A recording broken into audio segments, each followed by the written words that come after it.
કડી પેટા ચૂંટણી માટે હવે રાજકીય જંગ જામી ચૂક્યો છે અને ધારાસભ્ય અલ્પેશ ઠાકોર પોતે પણ હવે મેદાનમાં ઉતર્યા છે અને જે પ્રકારે હવે ચૂંટણીના થોડાક દિવસો બાકી છે, રાજકીય ગરમીઓ પણ વધી રહી છે, નેતાના નિવેદનો પણ સતત ચર્ચા જગાવી રહ્યા છે। અલ્પેશભાઈ, જે પ્રકારે હાલ કડીમાં પ્રચાર માટે આવ્યા છો, હાલ જે પ્રકારે નેતાઓના નિવેદન આવી રહ્યા છે, કોંગ્રેસના પૂર્વ ધારાસભ્ય બળદેવજી ઠાકોરે પણ ભારતીય જનતા પાર્ટીના ધારાસભ્યોને લઈને નિવેદન આપ્યું, તો કેવી રીતે આપ જોઈ રહ્યા છો? બળદેવજી અમારા આમ તો સમાજના મોટા આગેવાન છે, પણ મને એ ખબર નહીં પડતી કે ચૂંટણી બાય ઇલેક્શન લડાય છે અને બાય ઇલેક્શનની ચૂંટણીમાં કોઈ આગેવાન પોતાની પાર્ટી માટે પ્રચાર કરવા આવે એટલે વિરોધી પાર્ટીના આગેવાનો એના માટે અપમાનજનક શબ્દો બોલે, આ સારું નહીં। ચૂંટણી બાય ઇલેક્શન છે, એસસી અનામત છે અને એમાં ઠાકોર સમાજના આગેવાનો એકબીજા માટે બેફામ બોલે એ બરોબર નથી અને સારું નથી લાગતું। કોઈ પણ ચૂંટણી આવે છે તે કામોના લેખાજોખા લઈને આવે છે। ગત શાસનમાં કે ગત વિધાનસભાની અંદર કરશનભાઈએ કેટલા કામો કર્યા અને હવે રાજેન્દ્રભાઈ આવશે તો શું કામો કરશે, અમારી જોડે એનો એજન્ડા છે, તો એમની જોડે એ એજન્ડા હોવો જોઈએ કે ભાઈ લોકોના માટે શું કરવા માંગીએ છે, લોકોની સુખાકારી માટેનો શું એજન્ડા છે, લોક કલ્યાણ માટેનો શું એજન્ડા છે।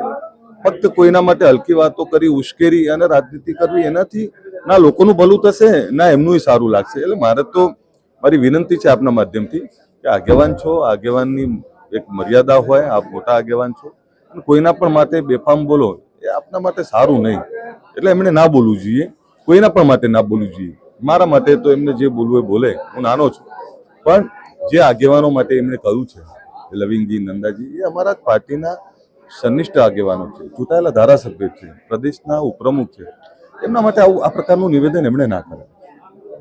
ચૂંટણીને હવે થોડાક દિવસો બાકી છે, આ સીટ પર ભૂતકાળમાં જે ધારાસભ્ય રહી ચૂક્યા છે રમેશ ચાવડાને પણ કોંગ્રેસે મેદાને ઉતાર્યા છે, કયા મુદ્દા જોઈ રહ્યા છો, કેવી આ લડાઈ જોઈ રહ્યા છો?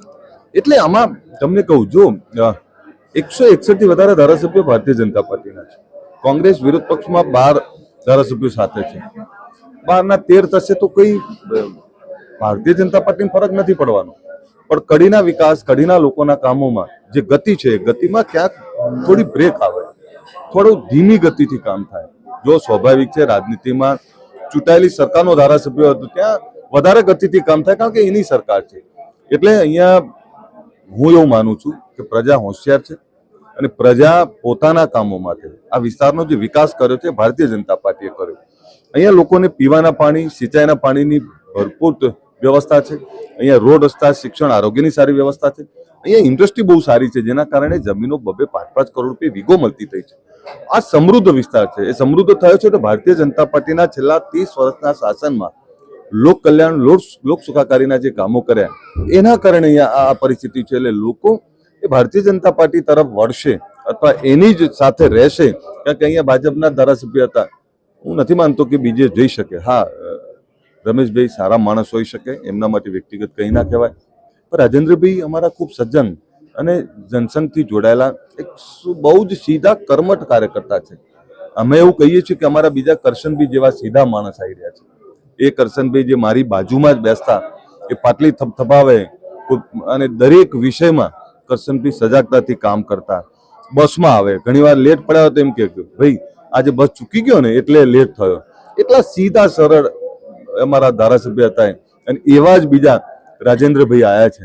ત્યારે હું એવું માનું છું કે અહીંની પ્રજા એ નરેન્દ્રભાઈ ને અમિતભાઈના નેતૃત્વને, ભૂપેન્દ્રભાઈ ને CR પાટીલના નેતૃત્વને અને ભારતીય જનતા પાર્ટીએ કરેલા કામોને સંપૂર્ણ સમર્થન આપશે અને અહીંયા ભારતીય જનતા પાર્ટીના ઉમેદવાર રાજેન્દ્ર ચાવડાનો વિજય થશે। એક અંતિમ પ્રશ્ન છે, કોંગ્રેસે જ્યારથી પ્રચાર ચાલુ કર્યો ત્યારથી વારંવાર એક શબ્દ પ્રયોગ કરી રહ્યા છે કે અહીંયા દાદાગીરી, ધાક ધમકીનું રાજકારણ રહ્યું છે અને નેતાઓના જે આક્રમક નિવેદન સામે આવી રહ્યા છે, તો ક્યાંક ને ક્યાંક ભારતીય જનતા પાર્ટીના નેતાઓને ઉશ્કેરવા માટે નિવેદન હોઈ શકે? પણ મને સીધો સવાલ છે, એમના જે કોઈ આગેવાન કહેતા હોય તમ તાર અમને કહેજો ને, ક્યાં ધાક ધમકીનું વાતાવરણ છે? અહીંયા કોણ ડરાવે છે અને કોણ ડરી રહ્યું છે? આ વિસ્તાર એટલે બહુ સમૃદ્ધ વિસ્તાર, જાગૃત વિસ્તાર। અહીંયા નાનામાં નાના સમાજના નાનામાં નાના વ્યક્તિને ડરાવી ના શકાય, આ એ પ્રકારનો વિસ્તાર છે। એટલે કોણ ડરાવે છે ને કોને ડરાવે છે મને કહેજો, હું અલ્પેશ ઠાકોર જાતે જઈશું। પણ આ પ્રકારની વાતો મૂળ શું છે કે મારે તમને કંઈક બોલવું છે, વ્યક્તિગત તમારી સામે આક્ષેપ કરવા છે, તો કોઈ મુદ્દો બનાવો.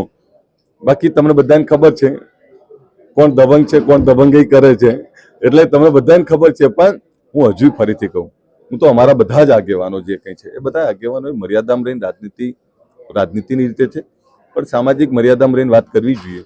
આ પ્રકારની ખોટી વાતો હું નથી માનતો કે અહીંયા કોઈને ડરાવતું હોય. આ ભારતીય જનતા પાર્ટીનું શાસન છે.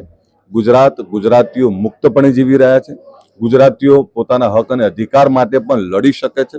પોતાના હક અને અધિકાર માટે ગમે તેનો કાંટલો પકડી શકે છે. અને આ કડી, આ ચુવાડનો આ વિસ્તાર, આ તો દબંગ વિસ્તાર છે. અહીંયા આને ડરાઈ ના શકાય, આને પ્રેમ જ કરવો પડે. કડીની જનતા આ વિસ્તારને પ્રેમ કરે અને પ્રેમ કરીને એના જે તાપા કરે, કામ કરે, એને જ સમર્થન આપે. ડરાવનારાને તો આમણે ક્યારેય ખોવરાઈ દે. એટલે કડીને આ રીતે ના જોવે. કડી કોઈનાથી ડરે નહીં અને ડરે તો કડી નહીં. એટલે કડી ડરાવનારાને તો ખોવરાઈ દે છે. કડીનો ઇતિહાસ છે કે જેને ડરાવવાનો પ્રયત્ન કર્યો એને કડીએ જવાબ આપ્યો છે. ચોક્કસથી તો આપણા સાથે જોડાયા હતા ધારાસભ્ય અલ્પેશ ઠાકોર. જે પ્રકારે કડીમાં વર્તમાન સ્થિતિમાં રાજનીતિ હાલ થઈ રહી છે, નેતાઓના નિવેદનો સતત ચર્ચામાં છે, કોંગ્રેસના નેતાના નિવેદનો જે સતત આક્રમકતાવાળા છે, અને ધારાસભ્ય અલ્પેશ ઠાકોરે જે પ્રકારે પૂર્વ ધારાસભ્ય બળદેવજી ઠાકોરે નિવેદન આપ્યું હતું તે મામલે જવાબ આપ્યો છે. કેમેરામેન જયવીન સથવારા સાથે તોફિક ગાછી, નવજીવન ન્યૂઝ, કડી. વૈષ્ણવજન તો તેને કહીએ જે પીડ પરાઈ જાના.